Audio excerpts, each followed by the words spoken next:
Yeah, cool. You did it, man. You know, the things I like to do. What do you like to do? I don't know. I was actually thinking about, I don't know if this is too soon to already get into this. What? But I was thinking about how I really like doing things, but I don't like doing them to perfection. That's 100% my personality. Yeah. Okay, I feel that. Yes. Like from doing overthinking it, or just like incomplete still feels like you're doing something.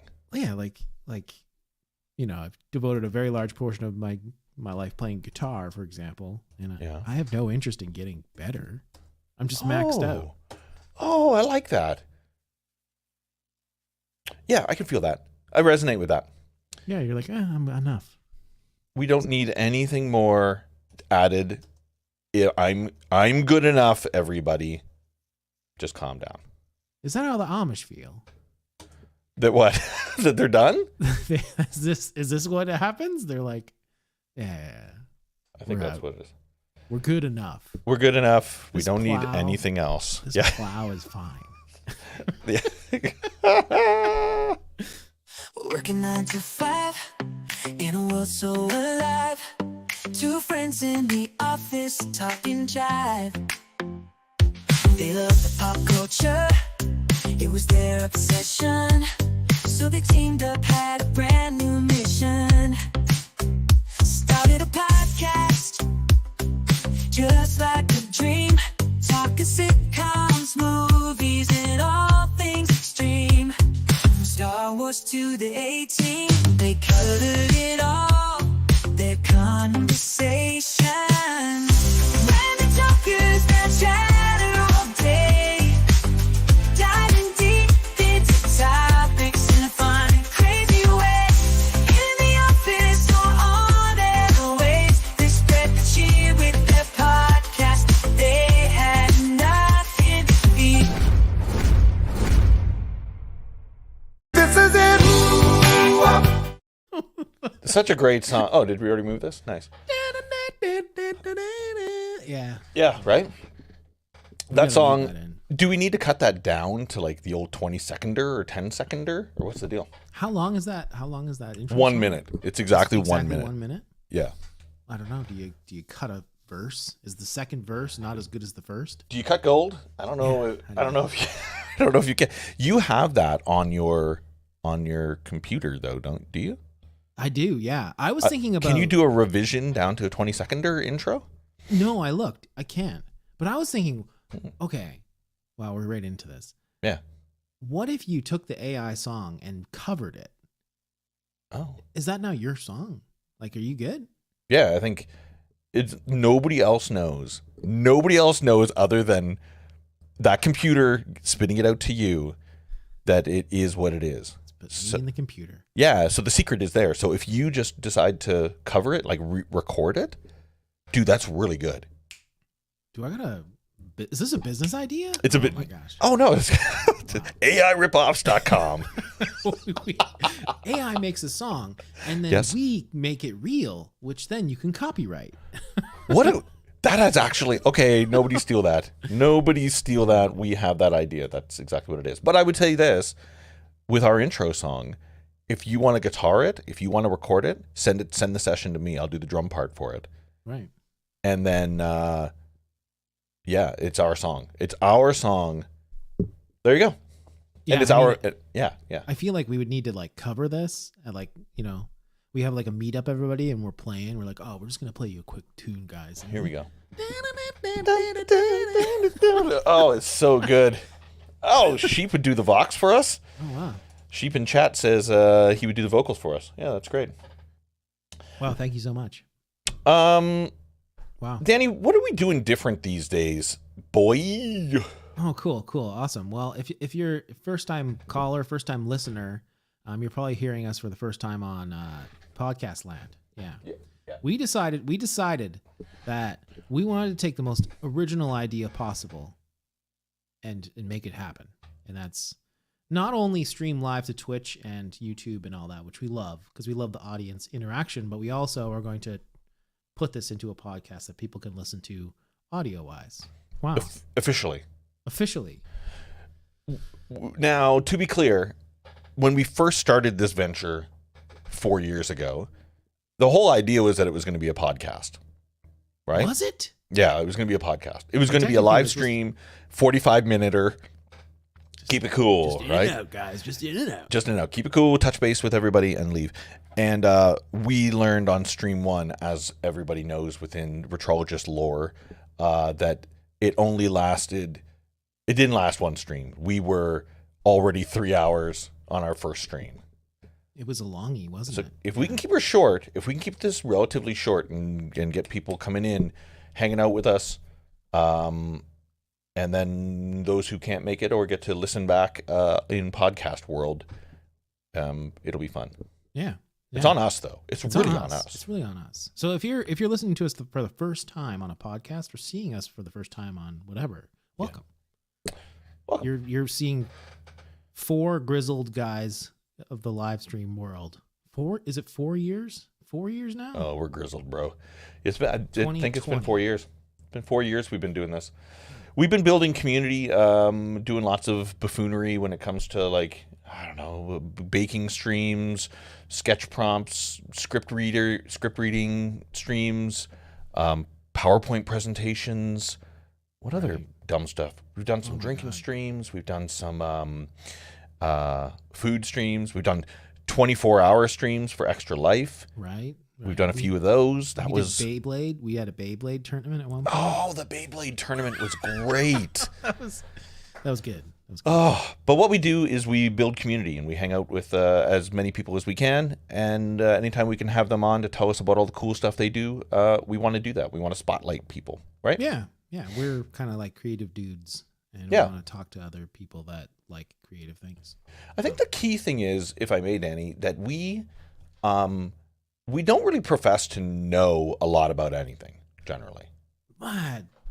Right? Yeah. Like, I think that's exactly what I was getting at in our little intro there. Like, yeah, like I pride myself in not knowing everything. Right. And I think about it a lot. Cause like last weekend I was trying to record a song, and if you're familiar with playing guitar, which I know you are, like there's like little squeaks sometimes and like chirps when you play. Yes. Right? Yeah. And I'm like, oh, I should fix that. And I was like, no, I like it better with it in. So like when I leave those into like when I'm writing music and stuff like that or recording, like it's weirdly like those are like the most prideful moments is when I'm hearing myself being like, you suck. You suck so bad.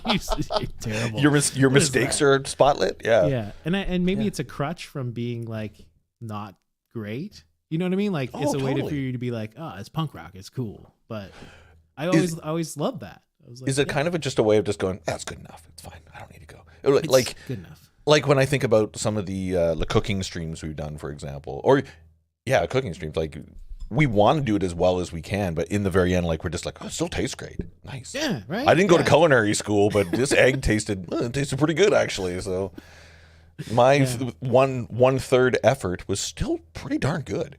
That's amazing. Yeah. Yeah. So brutal. Like I recently got into like I got deep like over the Christmas holidays. I got deep into like buying an espresso machine, and I got deep into the subreddits and everything. And then when I finally got the thing, and I kind of learned mostly how to get a decent tasting espresso out of it. Yes, that's it. I'm not going farther. No, like, and like the subreddits are like, oh, you should, put the beans in your pocket for an hour or so before you. No, I'm done. Let's just like the Amish, right? You just it's good enough. That's it. I think you've hit it on the head. If it's good enough, if you're like, that's pretty darn good, I'm pretty happy with myself. 0 more do I need to effort. Right. Yeah. That's it. Jeez. Okay.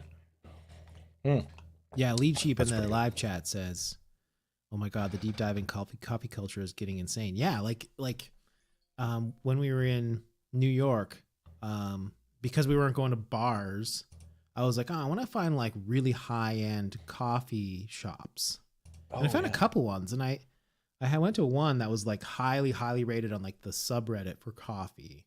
Yeah. And the coffee I got was like their super duper pour over, super duper. I don't know what it was. It wasn't super that duper sounds official. It was very official, but it was like high-end coffee, I guess, to some people. Yes. And it tasted wild. It tasted like tea. Like you know how coffee bags say like, oh, it has notes of fruit and chocolate and hints of this, and then when you boil it, it just tastes like dirty bean water. 100%. Yep. Yeah, like I know that one. That was like, he's like, oh, this one tastes like lemons, and then like he made it, and it was like lemon tea, which was like tumultuous for me because I respect that they did what they intended to do, but also that doesn't taste like coffee to me. So I'm like, this is weird. Like, it's a whole other elevated Yeah. food at that point. Somebody has taken the time to make it so good that you're just like, this isn't the garbage I'm used to. Yeah. Totally. Yeah. So it's funny. Yeah. I also think that it's a bit of like, I'm heavily addicted to coffee. Like everybody knows me, knows the weight of my heart is a good old coffee. But I'm also at the, I was going to say pivotal moment, but I'm at the precipice of coffee ingestion that any coffee is good coffee.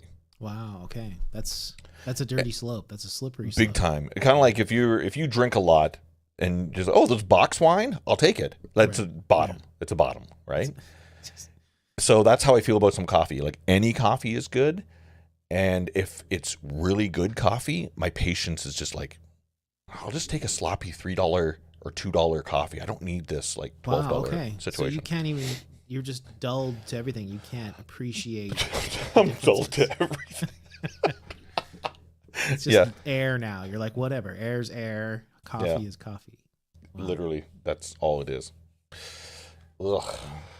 Well, I mean, I'm comfortably numb, according to Lead Sheep. Yeah, I think we might be on the opposite spectrum because, like, when I was in Toronto for work, I was like, this coffee is arse in the hotel room. Yes. So I went and bought like an AeroPress. Oh, yeah. And then I was like, oh, well, now I got to buy the beans for it. And I was like where we were in Toronto, I never came across any actual espresso beans that were grinded to what you needed. So it was like, oh, this was a waste of $60. That's sad. I have to like come prepared next time. Yeah. Well, I think that's the pinnacle of just the necessities of whatever you're, I don't want to say addicted to, but whatever you love to do. Right. If you're an artist, you always have pens and drawing tools in your pocket. If you're a drummer, I've always got drumsticks somewhere close by. I do. What's the closest set of drumsticks? Oh my God. Right there. Oh my God. They're right there.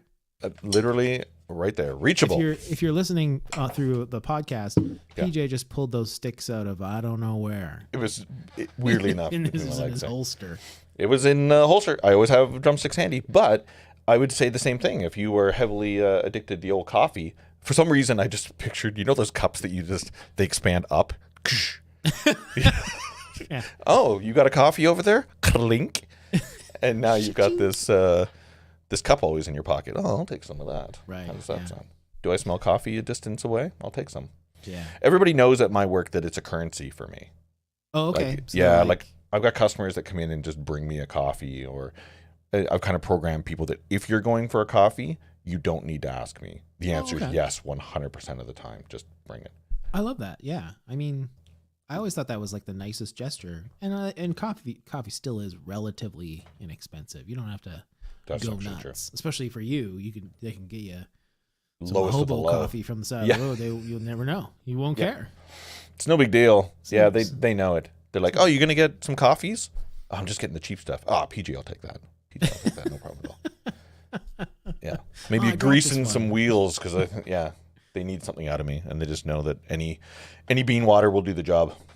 Yeah, I mean, I feel like while I like good coffee, I feel like I still will drink anything. Buying the AeroPress for traveling was more often there isn't enough coffee in the packet or whatever they give you.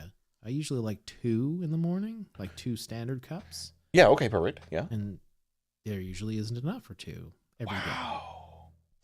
So here I am. Is it the okay?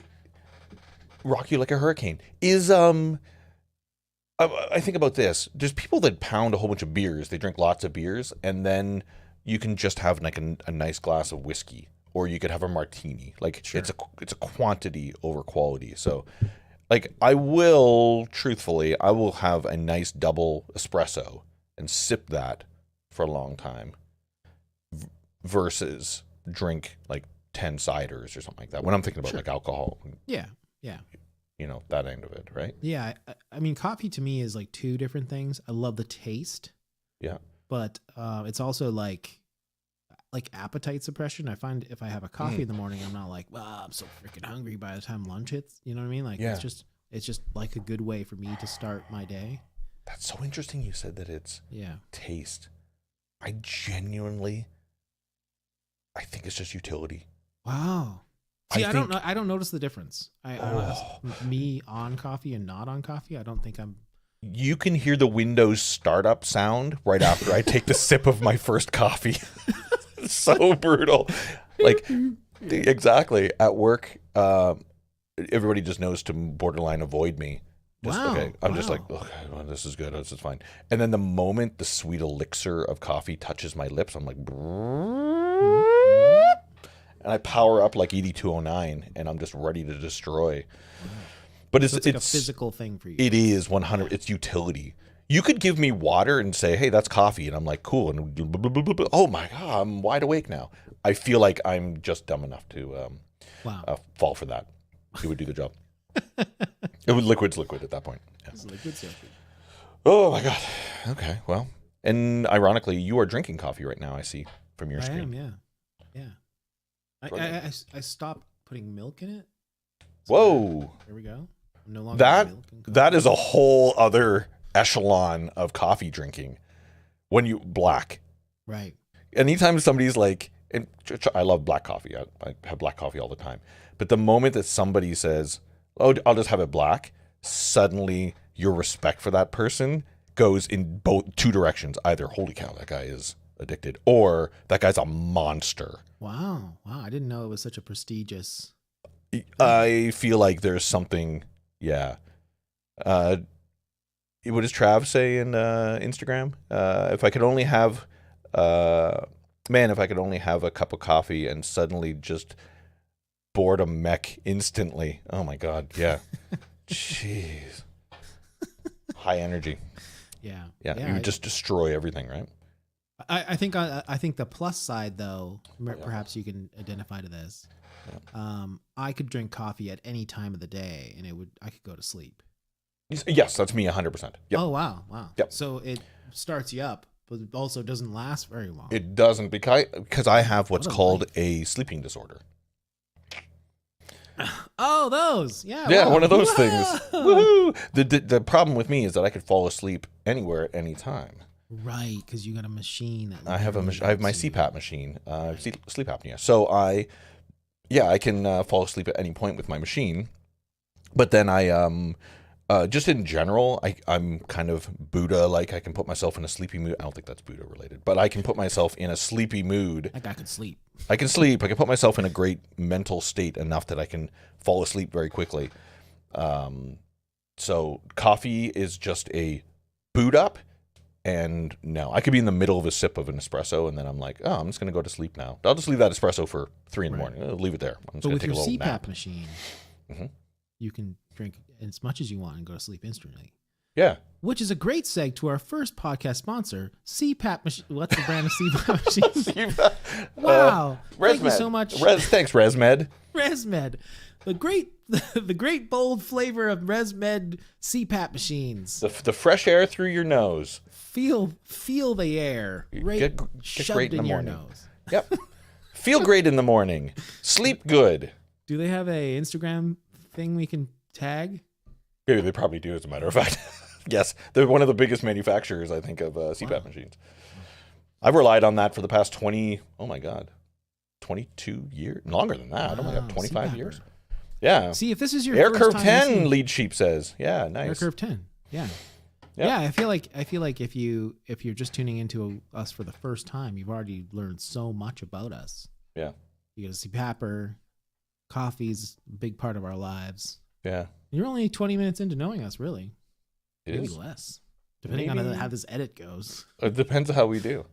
Yeah. We're used to doing way longer streams. Right. But the one thing that we do is at the beginning of every stream, the first hour is always the intro. Right. So before we have our special guests at any given time, and we always have lots of pretty cool special guests. The first hour, the first hour is typically you and I being buffoons. Right. Just literally catching up for like what's been going on since the last time you and I chatted. And it could be everything from movies, video games, pop culture stuff.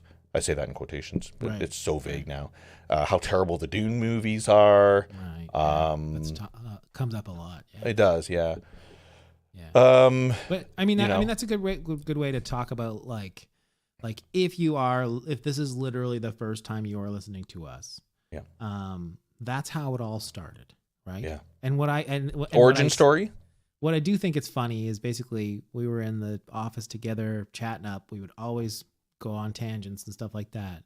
Then by the way, this was not a pandemic activity. Pre-pandemic. We're cool. We're cool guys. We cool. Started this before podcasting was really that cool. But what Wait a I always minute. Podcasting's been around forever.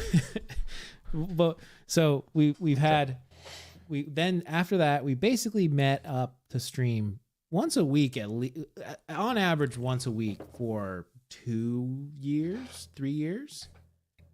Yes. And that was and then from then on, that was basically the only time we would talk to each other for the most part. That's actually true. That's actually true. That's really funny. It was just like this thing. We were like, well, save it for the stream. Oh man. Save it for the stream. That's deep. That's really deep because you and I used to talk at our desks for like a long time about everything every day. Right. And then we'd need to like basically saddle it up and like store it for a week. What'd you do this week? Oh, let me tell you everything I did this week, as opposed to like, oh, I just talked to you yesterday. Right. So what did you do last night? Did that make things more exciting or less exciting now that I think about it? I mean, I truly value catching up with you. Well, it does go without saying. Yeah. Yeah. But I feel like as time goes by, I suddenly forget like a week ago. I'm like, what did I do a week ago? I forget. Right. Yeah. Well, I mean, that's another one. Yeah. Even today, I'm just like, what have I been up to? I don't know. Right. Yeah. Yeah. But here we are. Welcome to the podcast. Welcome to the podcast. That's the impetus. Are we going to stop, Danny? We're not stopping. We're not stopping. No. We're not. As long as you have an antithetical opinion to me, then we will always have something to talk about. What does that mean? What does that mean? Is that antithetical? You basically you purposefully have the wrong opposite. You purposefully have the opposite opinion. Oh, that's me to a T. Yeah. 100%. Yeah. Yeah. Dune is a great movie. Dune is a horrible movie. It's horrible. All the Dune movies are good. 1 and 2, there was no Sting in it. I was very upset with that. No Sting. Sting. You got Austin Butler instead. No, it's garbage. Right. I get it. And apparently they're making a third. I think they're making a movie and a series. Probably an animated series too. Dune is worth a lot of potatoes right now. It's a lot of potatoes. Yeah. Mm-hmm. I mean, I think from like a cinematography point of view, I think it's really hard about not the to love cinematography. Dune. But I can understand why someone, if they weren't into the big grandioseness of that story, I could understand why you'd be like, well, this is just worms. Just worms and true. This one guy has like 7 names. What's with that? Yeah. But keep in mind. Okay, so this is what you're gonna get. This is basically what you're getting. This is what you're gonna get. You're either Team PJ or Team Danny on a lot of conversations. A lot of the times we see eye to eye, but a lot of the times we don't. And that's what makes us cool. That's why it's fun. It really is. I mean, I can't remember if we've caught up on this or not, but I feel like there was a high likelihood of you not digging the Fallout show. What were you or that? Oh, because you didn't play the games, right? I did not. I didn't play the games, and I think that's a bit of a catch-22 because fresh eyes into it, just from somebody watching that world unfold, it was great. I loved that series a lot. Awesome. Okay. Yeah. Cool. I really kind of recognize that that's a bit of a tip of an iceberg in regards to what that world is. Oh yeah. And they can do so much with it. So I can only imagine the games obviously are, hitting different elements of it. Yeah. But the one thing that I guess I couldn't appreciate, because I'm not the game player of Fallout, is all the Easter eggs that were kind of scattered throughout it. That my understanding is there was lots. Right. Really paid homage to the there was a lot to the game. Yeah. Yeah. But the series was phenomenal. You couldn't even necessarily call them Easter eggs. They're just like two shows seem to go different ways. Sometimes they're like Super Mario Brothers movie, the original one. They're like, we're gonna have like little trinkets of the aesthetic, but we're gonna do our own thing. Sure. This show basically like took like literal prop pieces that were in the game and remade them into the show. Like all the like fake food and stuff. That's all literally from the game. Like that's got to be all I thought about while watching it is when I think about video game shows, like video games that have been turned into shows or movies. I think about the which was a stream, which was one of our very first streams. Oh my God. Yeah, we did a stream of video games turned into movies and then movies turned into video games. Spoilers, there's a Home Alone games, yes. Home Improvement game. That was uber interesting. But I always think about the prop masters or the set designers and how much pride maybe they have by replicating the video game into a 3D thing, tangible thing that can be filmed. I assume that's such a great experience, I bet it's just an incredible job. I'm sure a lot of work. I watched a lot of that stuff. They probably just 3D print everything and then just let AI do it. That's fine. Well, it was funny. I was watching a video on YouTube today about like behind the scenes of, I think the Flash movie, the new Flash movie, which was okay. It was okay. But it was funny that I guess because of COVID, they had to film it in the UK, and the director was like, I want an American street. Like he's like, it has to be like an American, American dream street. Sure. And then he's like, I like green and I want lots of greenery and I want lots of trees on this street. And they're like, well, where we're, we can't just plant trees that are like hundreds of years old. So wait a decade. Yeah. They found a green space where there was trees sort of luckily situated in a line. Yeah. And then they built an entire city block around those trees. Wow. And it's just such a cocky thing for a director to be like, no, this UK town is not good enough for us to put our set. Could you just build like 10 buildings? Yep. But wait a minute. Didn't they do that with like Ringlord, like Lord of Ring? Oh, they Hobbiton? They built Hobbiton. They just made Hobbiton. Well, that's kind of one of the comments that they said in the video. Is the producer was like, it's a shame we have to destroy this after the film because I guess the deal with whoever owns the land was they have to get rid of the stuff. But they're like film studios around the world are dying for a set they could use as like a typical American street somewhere else in the world. And with Hobbiton, they just made it a theme park. Exactly right. Well, I was going to say there's got to be opportunity for revenue after the fact. Right. But I guess if some farmer is just like, nope, I'll make more than corn. Yeah. More corn, please. Yep. Nope. Yeah. Take her down. I don't care about them video games. I need my corn put back up. I mean, that's how they get the tax breaks is to corn. That's absolutely true. Yeah, they can't film Horizon Zero Dawn in the middle of somebody's backyard and then they are making that reverted back to a children's playground. That is going to be a show, though, right? I think they might. They would be ridiculous not to. Like, we talked about it at work. Here's where we disagree. No, they're in a pinnacle moment where it's accepted. Like, people are kind of craving, especially with Fallout, with Last of Us.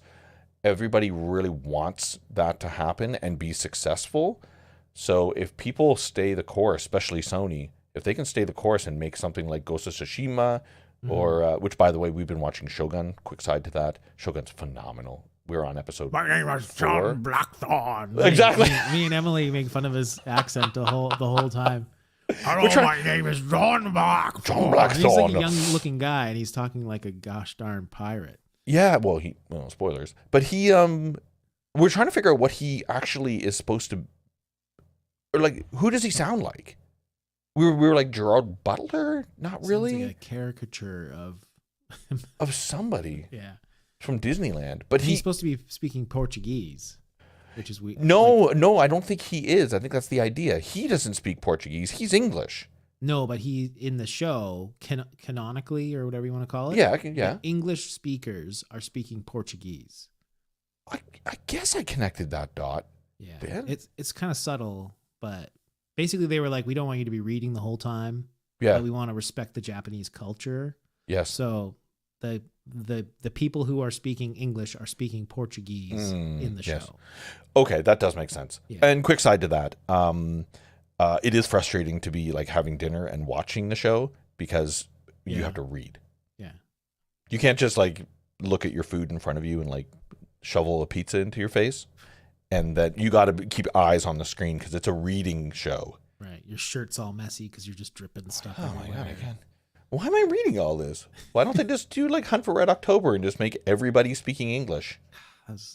That's one of your favorite scenes, isn't it? When they start talking English. I feel like you've mentioned that before, right? Oh, that's my favorite transition ever from Russian to English is to zoom in. They were speaking Russian and then they zoom in on their faces and then out becomes English. It's my favorite transition. I do like that they don't they're silently acknowledging that obviously this is going to be better. Yeah. But so like rather than just switching abruptly or whatever, or just making the choice from the start, they're basically breaking the fourth wall by showing you a scene that flips like that. It's Correct. kind of cool. It's like it's subtle. It's super subtle. Queen Zombie is in chat right now. She loves that movie. For those that don't know Queen, she runs the Penticton Comic-Con, who we also work with. Wow. Awesome. We work with cons. We do. Work with Penticons, Kelowna Comic Cons. Yep. Fan Expos. Yeah, Fan Expo. Wow. Y'all do awesome now things. A word Thanks, from our Queen. next sponsor, Yeah. ResMed. Am I going to be that? Sleep apnea machines. ResMed. Yeah, that's our sponsor for this stream. ResMed. Yeah. No, they are not. So you like Fallout, great. So yeah, if you're just tuning to us for the first time, you're gonna get a lot of pop culture. You're gonna look at a lot of games. Yeah. Which admittedly I haven't played a lot of games lately. I've been a little burnt out on the old video games. Been a bit too busy. Okay. Oh, that sounded weird. Okay. Okay. Hello. I completed, if we're talking about games, I completed Final Fantasy. I didn't mean to seg, but No, but that's please. great. Final Fantasy VII. Rebirth. I finished it. Dude, I had my fingies on the buy button Yeah, because it's on sale right now. but isn't it free skis on the old PlayStation Plus? Rebirth? Oh, maybe not Rebirth. Remake. Yes. You finished remake. Oh no, I finished both. You finished Rebirth. Oh, I finished Rebirth. Yeah, Rebirth. Oh my God, it's phenomenal. Except for I've got some bugaboos. But overall, 90% of it phenomenal. What are your bugaboos that are not spoilery? Perfect. Right. If video games could make it, what? You're already laughing. I don't know, I can just feel this coming. Yeah, perfect. If video games could, it's a meme, but it rings so true in this game. When there is an NPC walking you somewhere and you can't walk faster than them. Oh my God. Yes.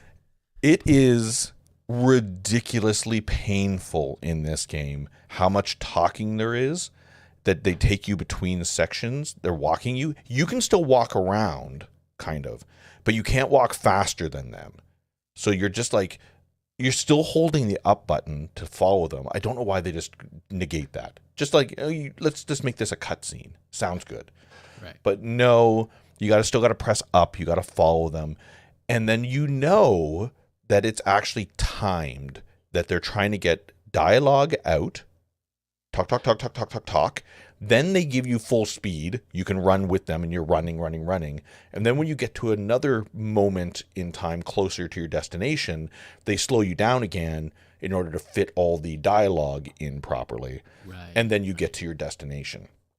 So it become a little predictable kind of, oh, I'm running great. And then they've slowed me down. I'm like, okay, I'm at the boss now, or I'm at this section. Okay. Cool. Right. But it's so like, painful that. And then they also put in a couple mechanics where you have to hold down certain buttons a whole bunch of times in combinations. Okay. And this might be a spoiler, but I don't think it is. There's a part where you've got to crawl. You're crawling during a section and you're like trying to get somewhere. Really, you're like out of breath. You're like almost about to die type of situation, but you're crawling towards your target. And you have to keep pressing like R1 and it vibrates. And then you're like, ugh. Then you hold down R2 and then the next arm moves. Ugh. And then you hold down R1 and the next arm goes. Ugh. And that happens, I don't know, 12 times. And I'm just like, oh my God, brutal. Just get me there. Just cutscene me, please. Just cutscene me. Just cutscene me. Just cutscene me. Get me out of this. Yeah.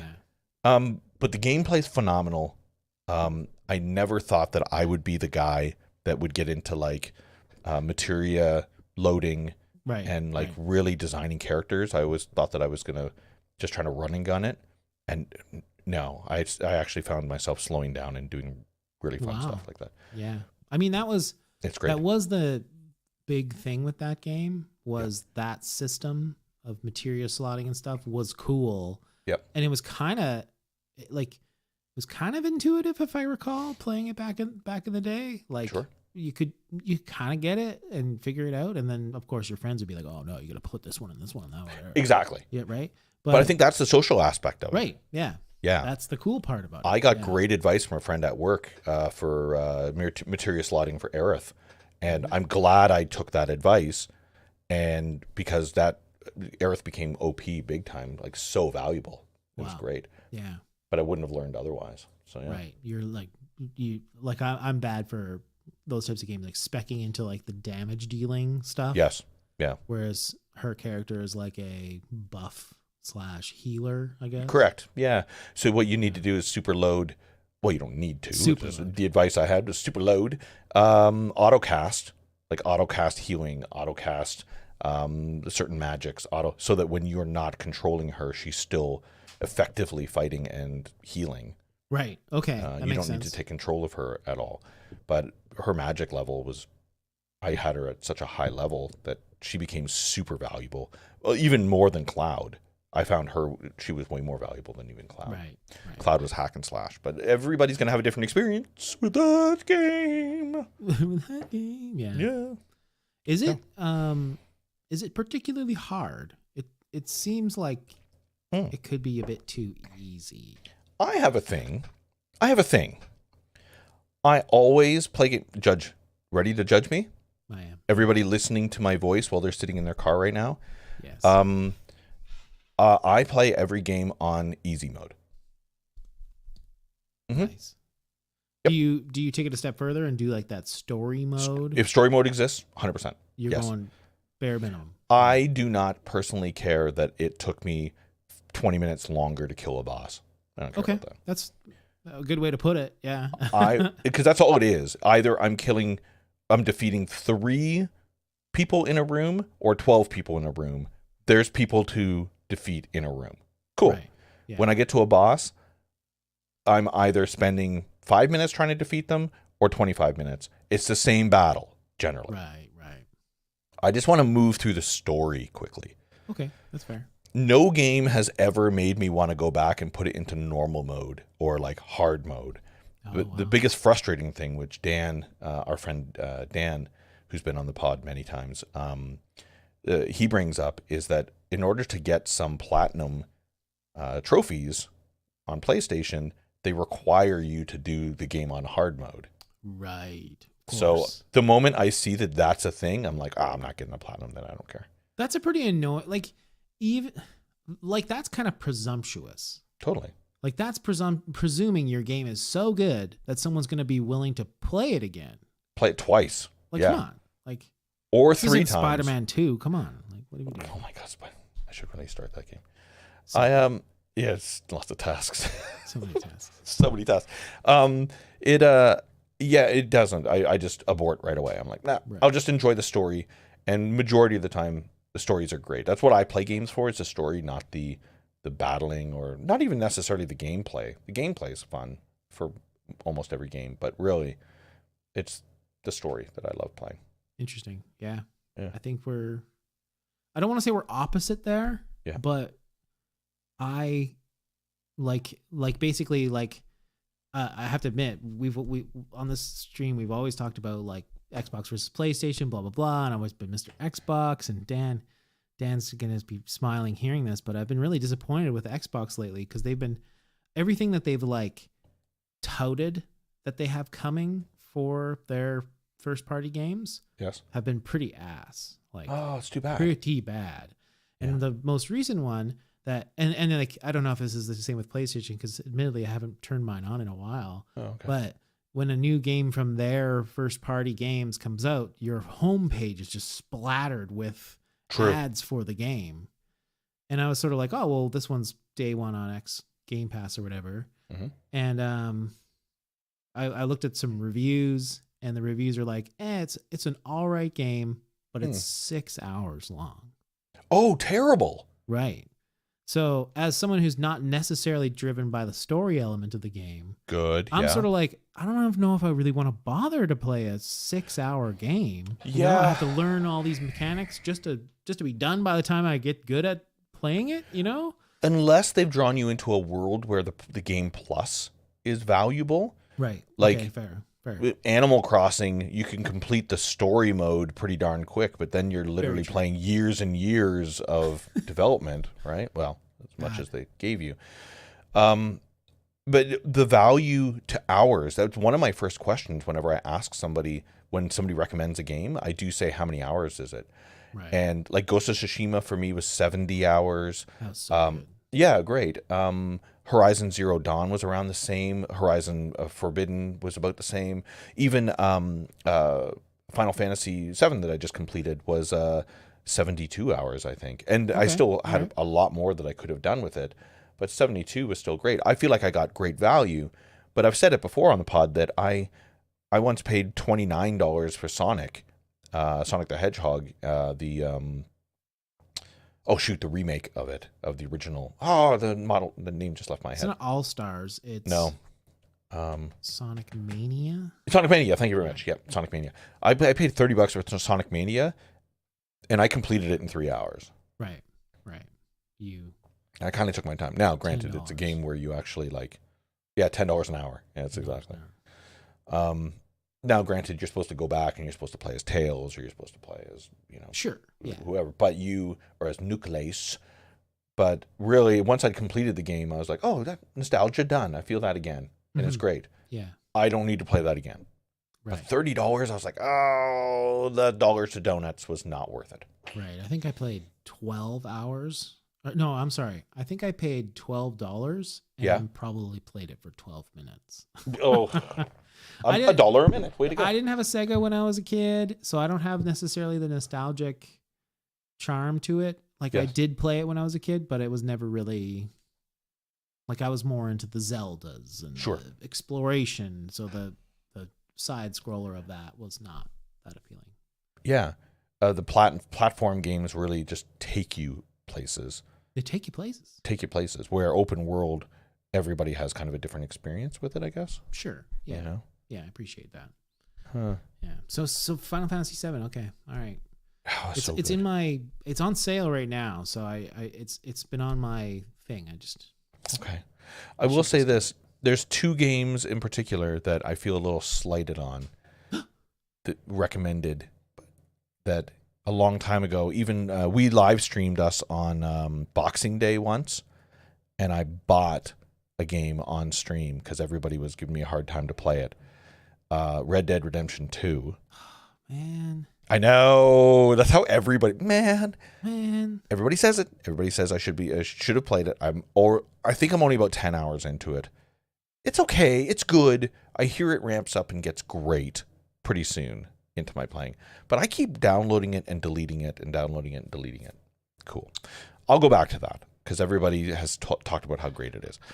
But I think that as of recent, my biggest regret is everybody around me, I say everybody, meaning like 3 or 4 people, literally, were recommending Elden Ring. Right. You got bit by the Elden Ring bug. I did. So I bought Elden Ring, played it for, I don't know, 3 hours tops. 3 hours tops. I did the old 12-minuter like you. I did it for sure. And I'm like, I'm out. There's zero. There is zero way I'm coming back to this game. So it is not an option. I don't know. I don't remember if I talked to you about buying that or not. But did you beat it? Oh yeah. I ended up loving it, but oh my God. Knowing what I know about you, I don't think there's much merit into you enjoying that game at all. I love that you know that about me. Like everybody around me apparently doesn't know me unless they know they're handing me a coffee. That's it. Right. That's it. Like that was a punishing game. So very gameplay driven game. Like people love it because it's very challenging. Mm-hmm. The systems of gameplay they have are everybody talks about is the systems. Yeah, you're right. And the story, they don't tell you everything. Right. So like you have to like Google like who was that guy? Why was that guy so pissed off at me? Oh, totally. Yeah. Like those two things I don't think are like the opposite of what you're looking for in a game. Thank you. Yes. Yeah. Like there was a bunch of parts where I was like, did I miss there? Like you never like this is like the telltale sign that the story might be not strong.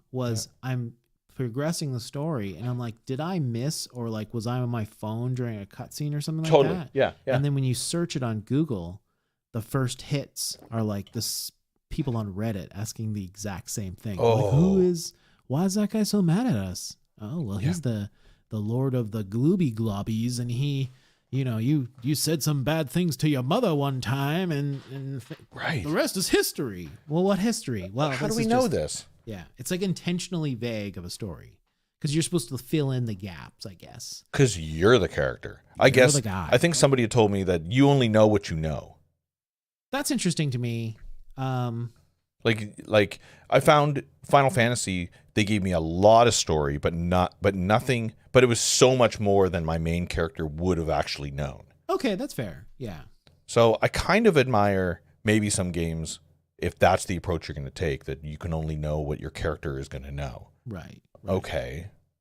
Yeah. On the other hand, you better connect some dots there, bubs. Right. Bringing it back to Fallout, that's the beauty of Fallout. Yeah. Is that you traverse this wasteland as this guy and you're that guy.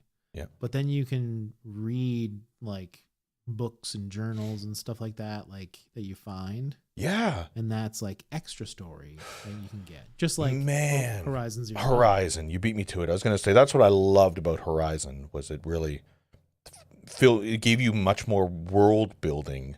Right. Yeah. Around what your character is, and then you got to know more as the character of what's going on in the world. Yeah. Yeah. So I usually blow that stuff off. I'm like, nah.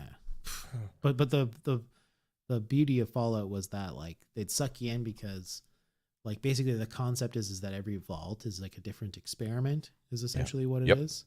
So like you're reading about like what was happening in this vault, right? Like they really entice you to read those things. You don't have to, but it's like actually legitimately well-written, interesting stuff. Yep. Right? Yeah. Yeah. So I think it's fun. I have a tendency, I don't know if anybody else listening does, I skip over a lot of that sometimes and say, I'll just go back and like, I'll spend a day just reading some of the notes that were like, if it was Horizon. Sure. Some of the holograms or something like that.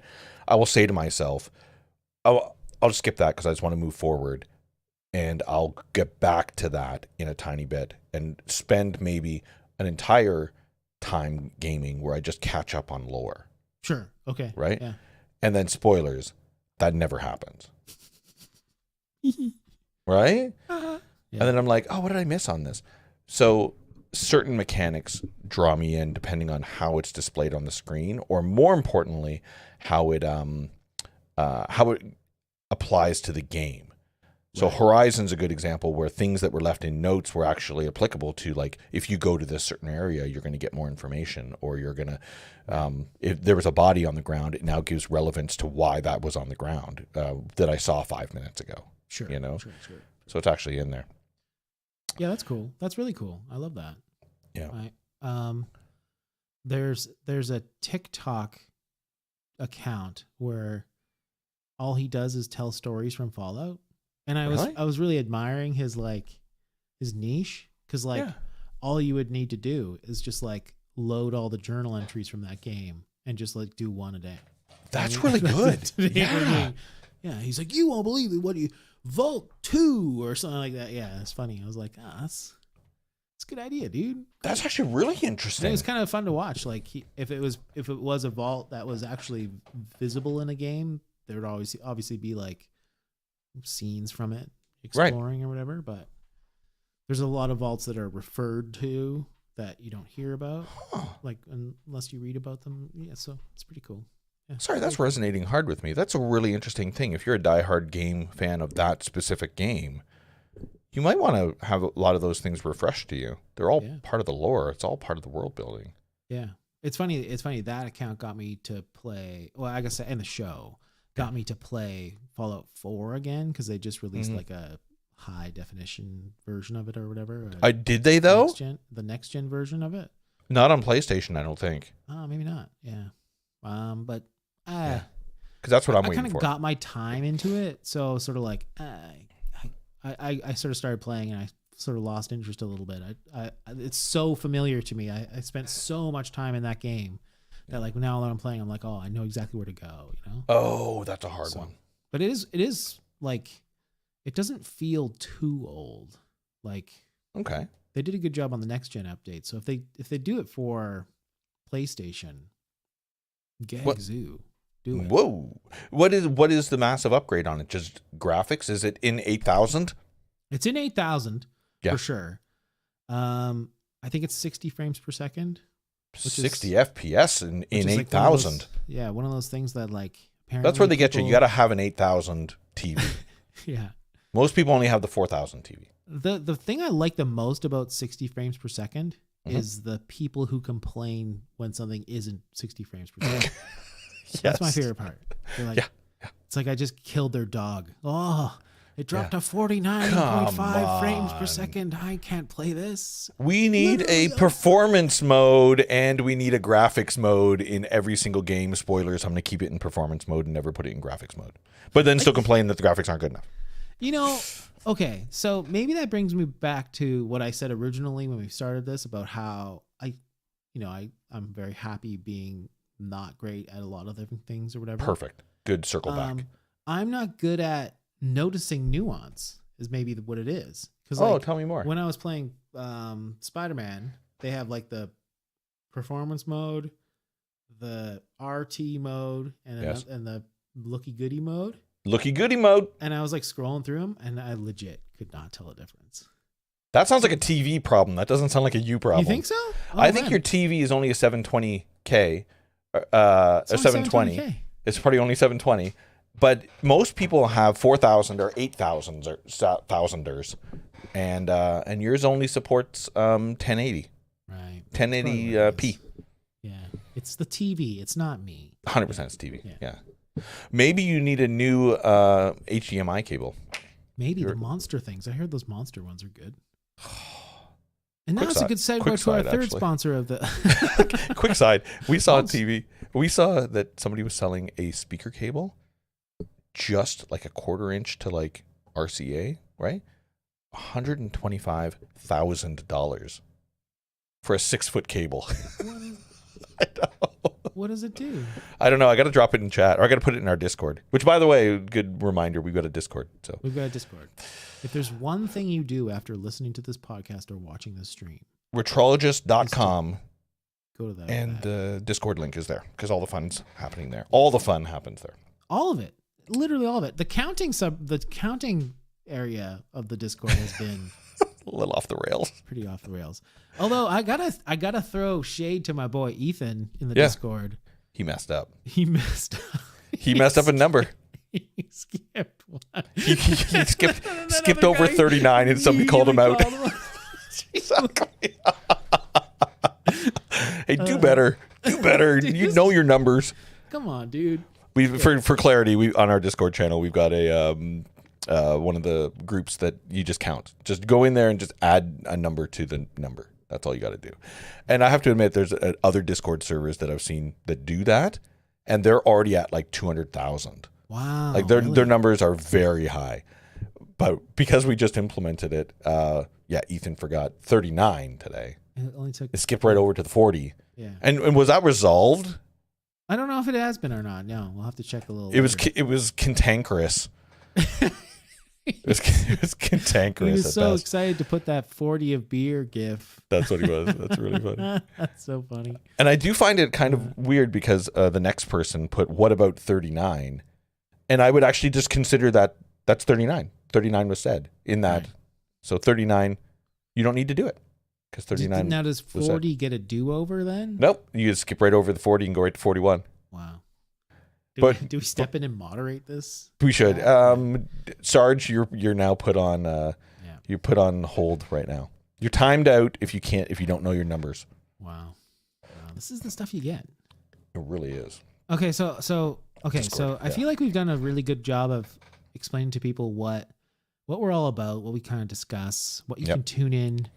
We're not going to make any promises of anything, Don't expect this to be a weekly thing, monthly thing. That's not how we do. I was thinking about it today. Yeah. And again, like expectation setting is a really important thing of my life. I really love to set expectations for people. Yes. And I was thinking as I was making a coffee about the cadence in which we do this. Cool. And I was like, I much rather we pop in live or it pops up in their streaming service or whatever. Yeah. And it's that moment of surprise. Surprise, surprise. Surprise. Yeah. I like that so much better. Like, Maybe that's how the notification should actually just be surprise, surprise. We're live. Oh, we got to change that. Yes. That's going to happen. Yeah, surprise, surprise. Surprise, surprise. Yeah. So I do like that. But what I was getting at is that I have to ask. So for everybody's information, we rarely plan out what we're going to talk about. Right. But every once in a while, we get on a little bit of a topic, and I have to admit, in our shared Trello, in our checklist, you have just legs/eyes. Yeah. You like that? This is the extent of our planning. Yeah. So I got to know what is that? Okay.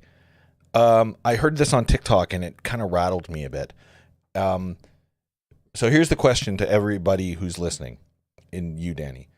Do you think there are more legs in the world or more eyes in the world? Oh my God. Like human legs?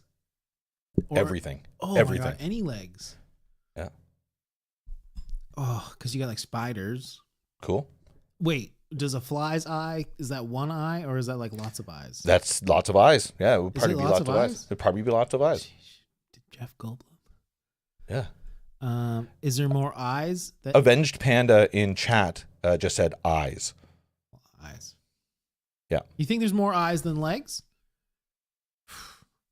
There's a But then lot the of legs. curveball was said, like somebody had said, well, what about legs?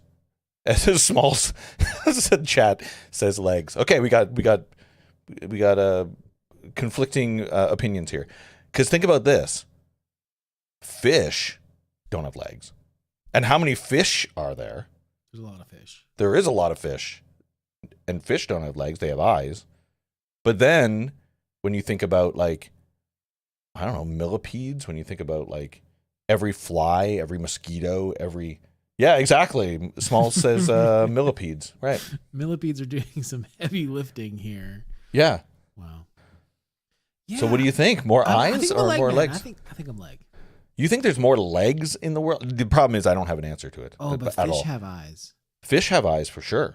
obviously. Yeah, there's more eyes. I think there's more eyes. There has to be more eyes. Because like You a think? snake, is their body the leg? I don't know. But that's still No, a 2-to-1 snakes ratio don't have leg legs. to eye. Yeah, snakes don't have legs. Isn't that just one leg? They're just one leg? Isn't the snake the leg? That's a weird visual. Snakes are just one big leg. One big leg? Snake. Yeah, it's perfect. They're just one big leg. So you're right. Every snake apparently just counts for one leg. You know what? Maybe I asked ChatGPT this question. Yeah, that's a great question. Yeah. You know, we have to test the heavy lifting of AI on this. We really, really do. It's already written our intro song, which is fantastic. Well, we're gonna maybe revise it a tiny bit, and that's gonna be at the beginning of the podcast. Yeah, I think we got to do that. That's so good. It brings a smile to my face, and that's where I draw the line at AI. If AI is used to make funny stuff, I'm in. Yes. Yeah. As long as it's funny. Funny songs, AI is okay. Serious, emotional songs, sure. Ban the AI. But not. But don't do it. Introducing There's no way to do ChatGPT. that. I know. Why isn't it loading? What happened? Introducing. ChatGPT closed down. Oh no. ChatGPT's dead? Yeah, it's done. That guy ran it into the ground? What's his Dyson. Dyson ran it into the ground. name? That's Terminator. That's Tyson. Or that's Terminator. Use Bing Copilot. Fart Boy in chat says. Bing Copilot. Bing Copilot. I could just use my phone too. Let's not be ridiculous here. I'm just going to use my phone here. It's a good thing people are listening on the podcast and not seeing what's going on here. Seeing us struggle, yeah. Checking system. There we go. Are there more legs or eyes in the world? Question mark. Here we go. Let's see what it says. Whoa, there's actually stats. A millipede with 1,300 legs was found in Australia. 1,300 legs? Wow. Of course, in Australia. Okay, so ChatGPT.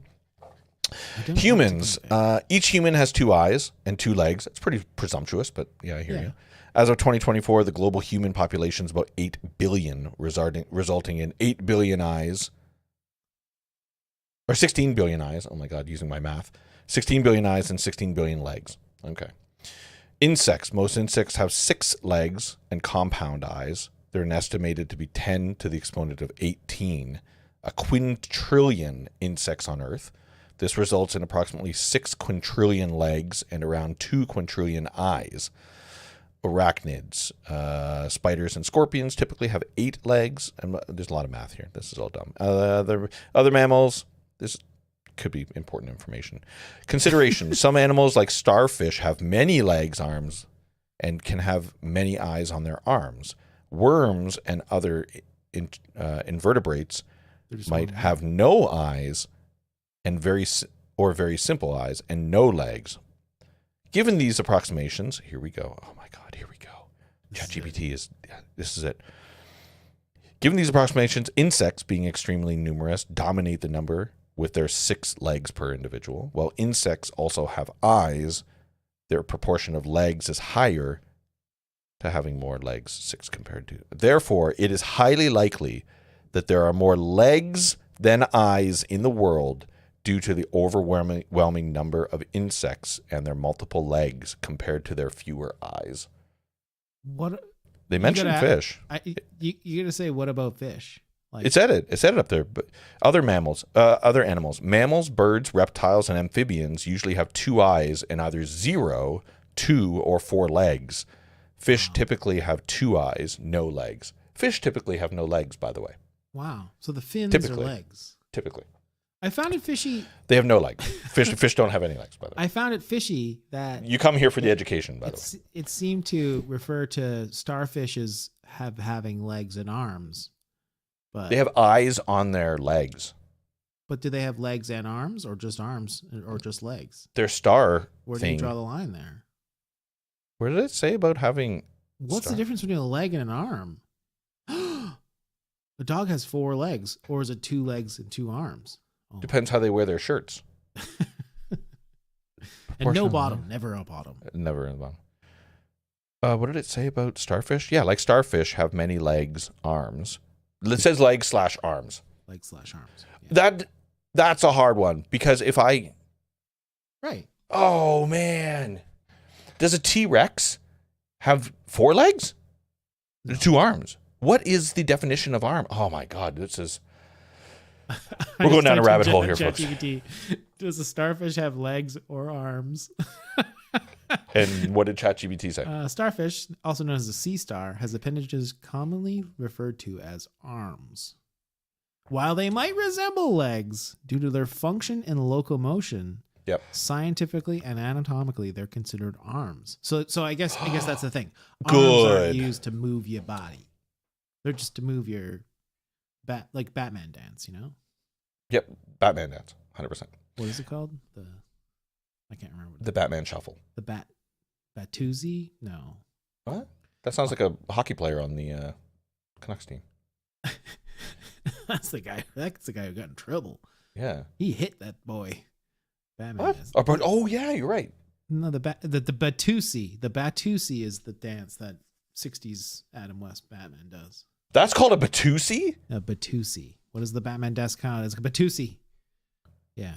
I The didn't know name that. is a pun on the then popular dance, the Watusi. It's called the Batusi. That's great. You come in for education, folks. This is why you come into these streams / podcasts. Wow. Yeah. Wow. Very impressive. I'll tell you what.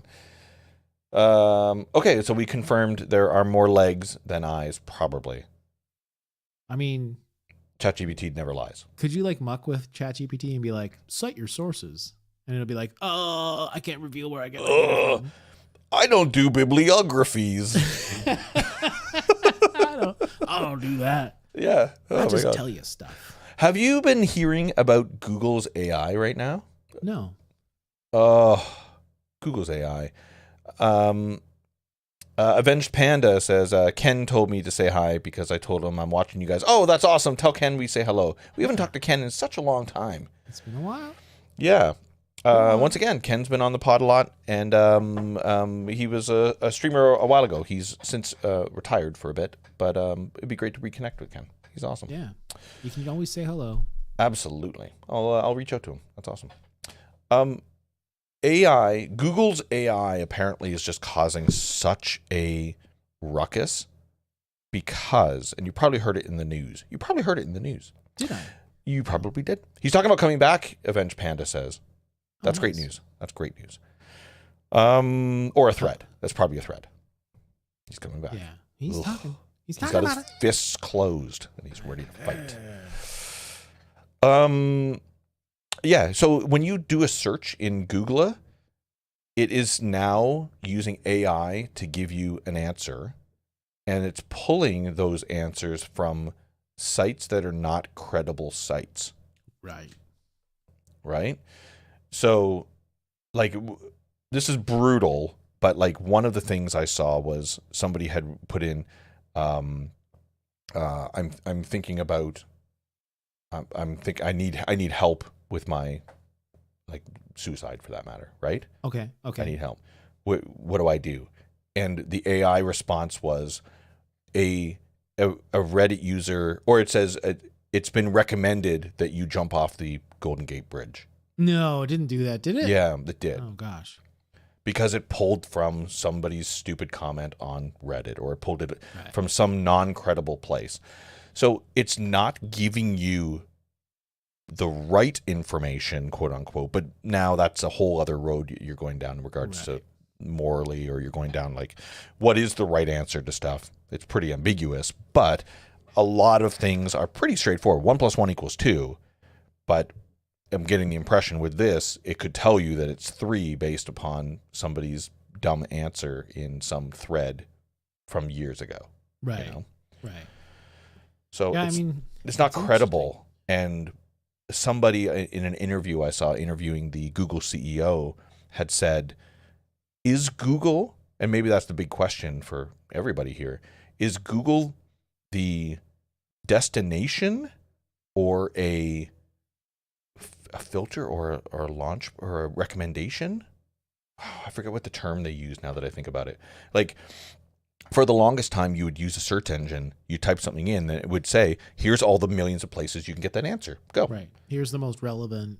Yeah. Here's what we think is the most relevant places for credible information. Here's where you should click on and go. Right. And then, not that long ago, it suddenly became that Google was the place for the answer. You didn't need to go anywhere else. I understand your distinction you're making. You know, so you could type in Google, "What is this?" and it would take from the most popular places, and it would just populate the answer there for you, so you didn't need to click anywhere else for that answer. Right? Right. But now it's so fixated on Google being the destination that it's giving you absolutely the wrong information. It's not credible in the slightest bit. Right. And the CEO, his response, if memory serves, his response was, "Well, then you just need to be better at typing in your question." Oh, you gotta ask it better questions. That's so we right. can train our model. Yeah. That's exactly. It's our fault for not being specific enough with our question to get the answer. But we've never needed to be specific before. I can be very vague, and it can give me some general answers that I can filter through to get the answer that I want. Yeah. But it's now, kind of interesting. Yeah. We're like, I don't want to say the internet is being ruined, but we're in a very pivotal time for the internet. Like obviously from my background being in marketing, like Google's SEO, like search engine optimization, has been broken for a very long time. Because like basically like now if you search something, like the first 10 things are things to directly buy the thing. Yes.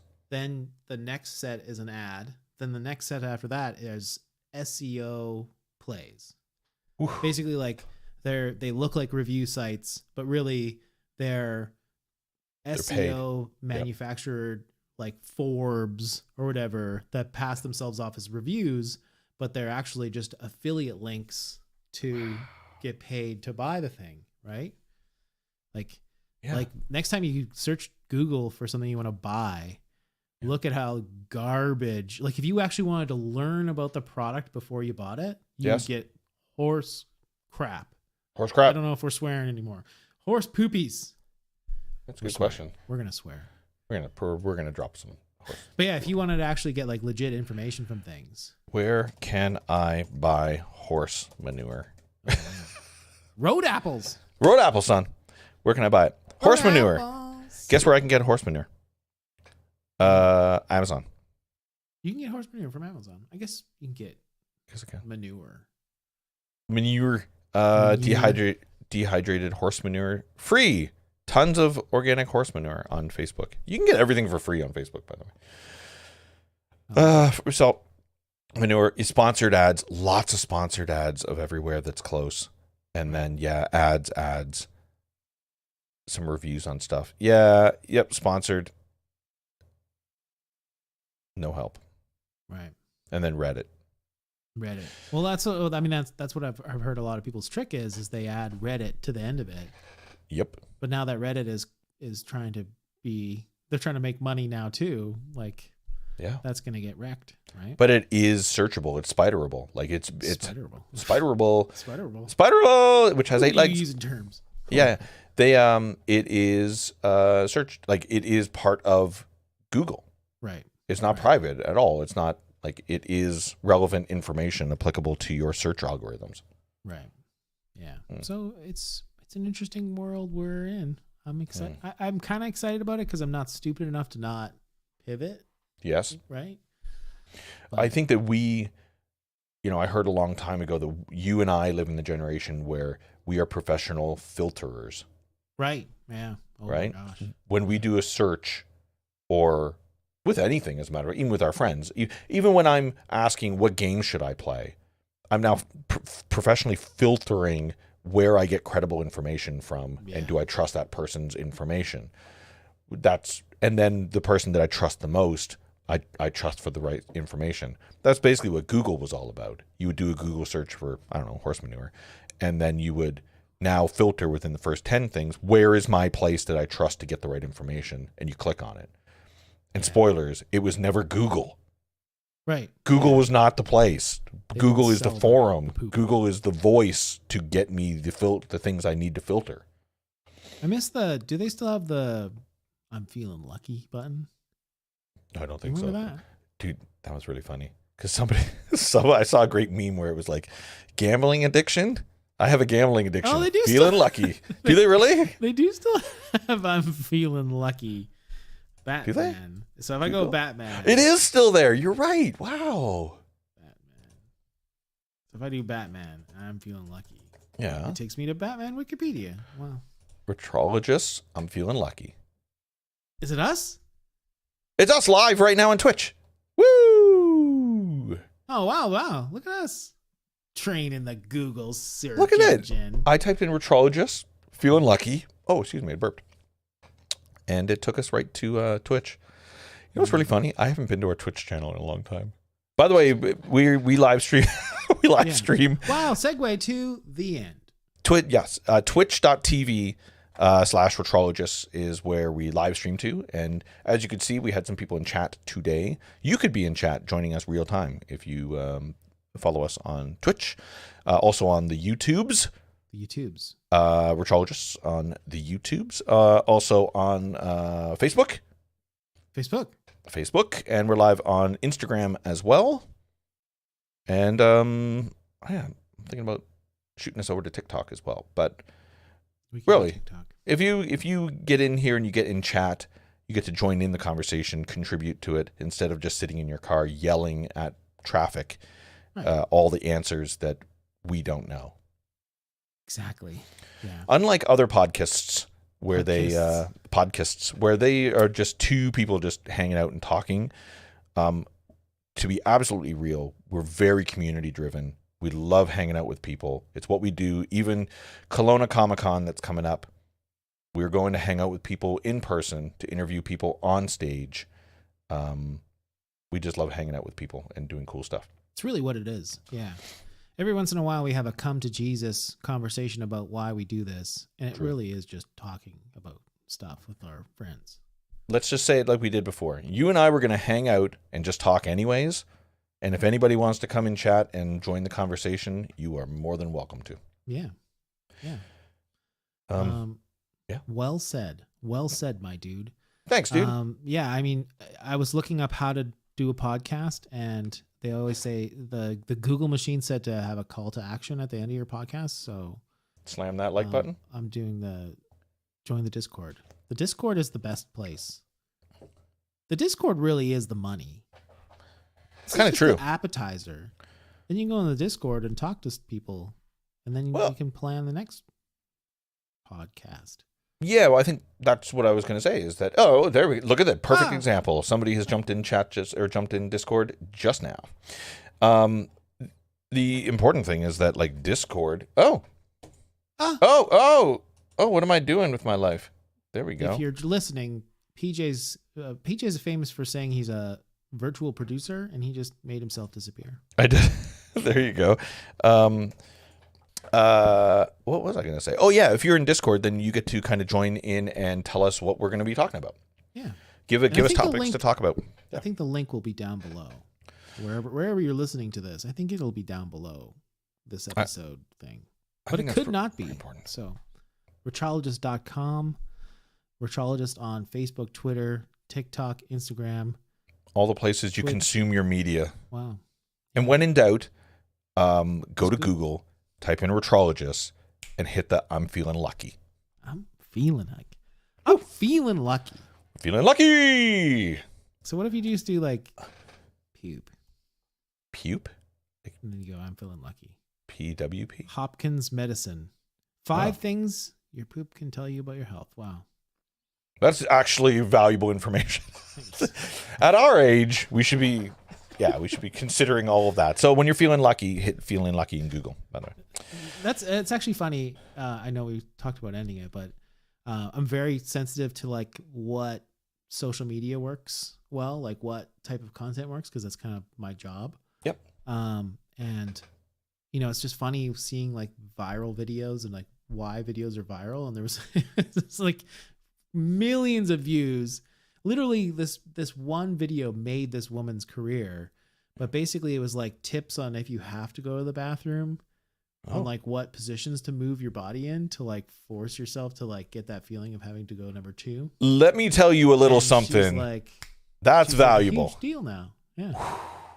As a guy that's had a couple episodes, if you know what I mean, some bathroom episodes, which can come up in future conversations, that is very valuable information. Right. Thanks, ResMed. ResMed, our sponsor for this. Should we wind down, son? That's it. Yeah. Thank you all for being here in the live chat. Thank you all for listening. If you're listening to this, and Okay. We got to figure out how to end these now that we're in this format, this podcast format. You're gonna experience listening to us right now or watching us on the YouTubes. Us maybe just fumbling around a tiny bit for the first few streams on figuring out best format and best way to connect with you guys.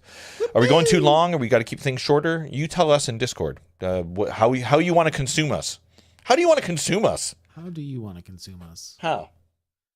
I mean, I know a lot about consuming things, but I never thought about how to be consumed. Well, something to think about. Farva beans. Fava beans. What does he say? In a Chianti. Okay, end this. I think we're done. At Retrologists, basically everywhere you go. Yes. And thanks for listening, watching. Thanks, cool. dude. Woo! Bye.